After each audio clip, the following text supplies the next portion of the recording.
Hello everyone, how are you? So let's start our today's video with the next tense, future tense. Last video तक हम कर चुके थे past tense, all four kinds of past tense we have done. अब next है future tense, okay? जैसे time and tide wait for none ना, कभी समय जो है, जो time है वो कभी रुकता नहीं है.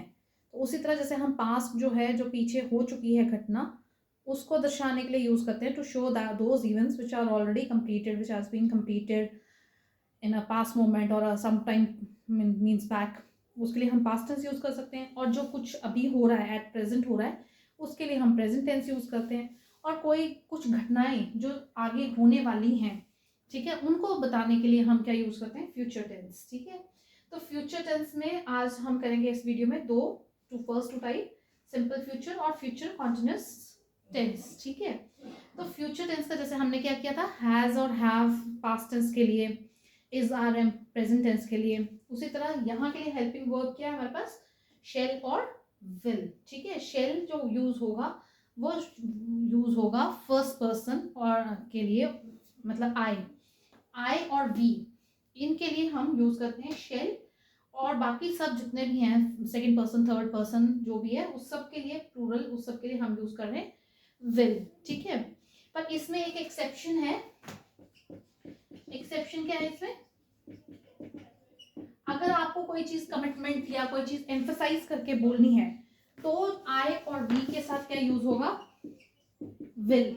ठीक है, जैसे I will punish you if you misbehave in the class, right, बोलते ना, या I will surely go to the next day program. Okay, तो जैसे आई किसी चीज को एम्फसाइज कर रहे हैं या कमिटमेंट कर रहे हैं तो हम यूज कर रहे हैं आई और वी के साथ विल, और बाकी सब चीजों के साथ शेल. ठीक है, वैसे इन जनरल हम मतलब अगर जैसे फॉर्मल इंग्लिश की बात करें, ठीक, एग्जाम्स पॉइंट ऑफ व्यू से बात करें या ब्रिटिश इंग्लिश में बात करें, तो हम शेल और विल का अलग अलग यूज करते हैं. पर आजकल क्या देखा होगा आपने, सभी जगह विल का यूज करें. I will be writing a letter, he will be going to picnic tomorrow.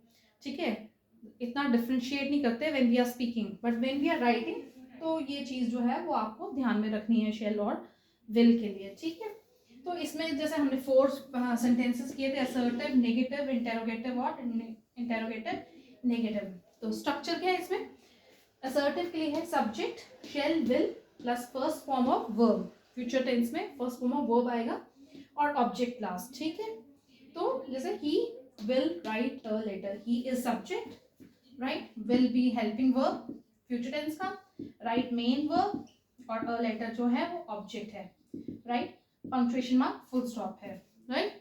और उसके बाद फिर नेगेटिव में हमें क्या चाहिए, नॉट. तो यहाँ पे आएगा subject plus shall will plus not plus verb in first form of verb plus object. Sentence क्या बन गया, he will not write a letter, right, negative word का इंट्रोड्यूस हो रहा है. The next one is interrogative question you have to make. Question का format हमेशा वही है, same. Helping verb will be used as a interrogative word. ठीक है, वो फर्स्ट आ जाएगा. तो यहाँ हम क्या है, विल, तो विल जो है वो फर्स्ट आ जाएगा, W will be capital. Will जो है वो हेल्पिंग वर्ब, इंटेरोगेटिव वर्ड है. ही जो है सब्जेक्ट है, राइट जो है वो मेन ऑब्जेक्ट वर्ब है, और लेटर जो है ऑब्जेक्ट. और इंटेरोगेटिव के लिए क्या पंक्चुएशन मार्क है, क्वेश्चन मार्क, राइट. और उसी तरह interrogative negative, will first, will he not write a letter, right.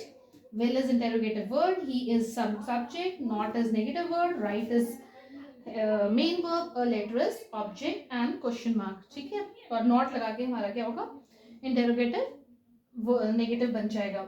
और इसकी प्लेसमेंट प्रेजेंट और सिंपल फ्यूचर, प्रेजेंट और पास्ट टेंस में याद है, it will always be coming between subject and main verb. जो नेगेटिव वर्ड है वो वहां पे आएगा, राइट. तो बड़ा सिंपल सा चीज़ है, ज़्यादा करने की चीज़ बात नहीं है हमारे को, बस शेल और विल का ध्यान रखना है when you are writing and writing the formal things. ठीक है, तो शेल और विल का ध्यान रखना है. बाकी when you are speaking you can use will, आप यूज करते हैं. पर जब आपको जैसे डायरेक्ट इनडायरेक्ट आएगा या एक्टिव पैसिव आएगा, वहाँ पे शेल और विल का, क्योंकि ग्रामेटिकली हम चेंज करते हैं, ट्रांसफॉर्मेशन ऑफ सेंटेंसेस जो है ग्रामेटिकल रूल्स के अकॉर्डिंग होता है, तो वहाँ पे थोड़ा इस पर ध्यान रखना है.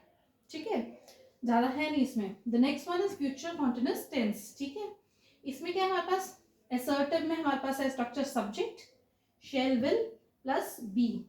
B will be introduce to show the continuity of a work. ठीक है, ये क्या है, फ्यूचर टेंस है, कल कोई काम आपने शुरू करना है और वो काम कल मतलब जैसे 12 बजे आप कुछ शुरू करेंगे और उसको कंटिन्यू कर रहे हो आप एक वन अप टू 1 o'clock और 2 o'clock, मतलब 1-2 घंटे के लिए आप कर रहे हो या कुछ टाइम कुछ पीरियड के लिए उसको कंटिन्यू कर रहे हो, तो आप क्या यूज़ कर रहे हो, फ्यूचर कंटिन्यूअस टेंस।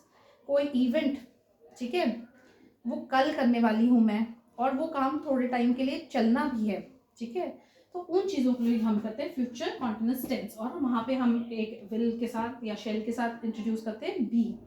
तो subject plus shall will plus be plus verb in ING form plus object, तो स्ट्रक्चर सिंपल बनेगा, he will be writing, verb in ING form याद है ना, आप कॉन्टिन्यूअस जब भी बोलेंगे तो वर्ब आईएनजी फॉर्म में ही आएगा, ठीक है, तो writing a letter, I will be writing a letter, ठीक है।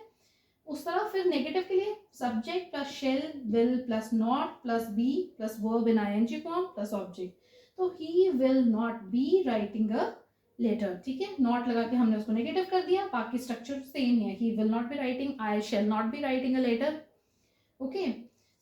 देन इंटेरोगेटर, जो हेल्पिंग वर्ब है वो फर्स्ट आ जाएगा, तो will be coming ahead, first word बन जाएगा वो, will he be writing a letter question mark, ठीक है, will he be writing a letter, question पूछ रहे हैं और वो भी किसमें, फ्यूचर में पूछ रहे हैं, ठीक है।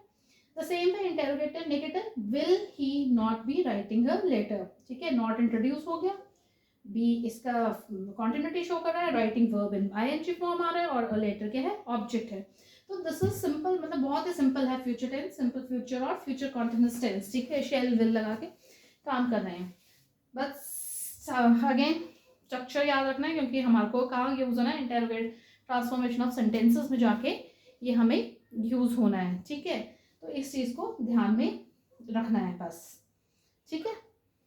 Thank you, that's all for today. I hope सब पढ़ रहे हैं, एग्जाम्स बच्चों के भी बहुत जल्दी आने वाले हैं, बाकी कॉम्पिटिटिव एग्जाम्स तो हैं ही, so I wish everyone working hard and doing well, and I hope it will be good for everyone. Thank you.